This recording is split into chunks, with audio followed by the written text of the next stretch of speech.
অসমবাসীদের জন্য এক সুখবর, এবার সাগরের বুকে বিজয় পতাকা উড়ালো অসমের মেয়ে নিশামণি। সাগরের বুকে বিজয় পতাকা উত্তোলন করলো গোলাঘাট জেলার সরুপাথারের মেয়ে নিশামণি।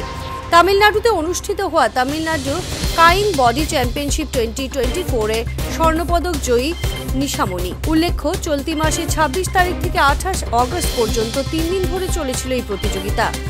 তামিলনাড়ুতে অনুষ্ঠিত হওয়া জাতীয় পর্যায়ে সেলিং প্রতিযোগিতাতে রাজ্যটিকে প্রতিনিধিত্ব করেছিল গোলাঘাট জেলার সরুপাথারের নগাজুরি গ্রামের মেয়ে নিশামণি বড়াই। ইতিমধ্যে নিশামণি জাতীয় তথা আন্তর্জাতীয় পর্যায়ে বহু প্রতিযোগিতায় পদক অর্জন করেছে। তামিলনাড়ুতে অনুষ্ঠিত প্রতিযোগিতায় সোনার পদক অর্জন করে রাজ্যবাসীকে উপহার দিয়ে সুখী নিশামণি। নমস্কাৰ, মই Nishamoni Bora. Tamil Nadu kite boarding championship 2024 মই প্ৰথমবাৰৰ বাবে কাইট সাৰ্ফিঙত পাৰ্টিচিপেট কৰিছিলোঁ আৰু মই গ'ল্ড মেডেল পাবলৈ সক্ষম হৈছোঁ। অসমৰ পৰা প্ৰথমগৰাকী চেইলাৰ হিচাপে প্ৰতিনিধিত্ব কৰি মই গ'ল্ড মেডেল উইনিং কৰি বহুতেই সুখী হৈছোঁ আৰু অসমৰ ৰাইজৰ বাবে মই কিবা এটা কৰিব পাৰিছোঁ, মই যথেষ্ট সুখী। আৰু এই যাত্ৰাত মোক যিসকলে সহায় সহযোগিতা কৰিছে বৰ্তমানলৈকে প্ৰথম আৰম্ভণিৰ পৰাই চেইলিং যাত্ৰাত সকলো লোকে ধন্যবাদ জ্ঞাপন কৰিছোঁ।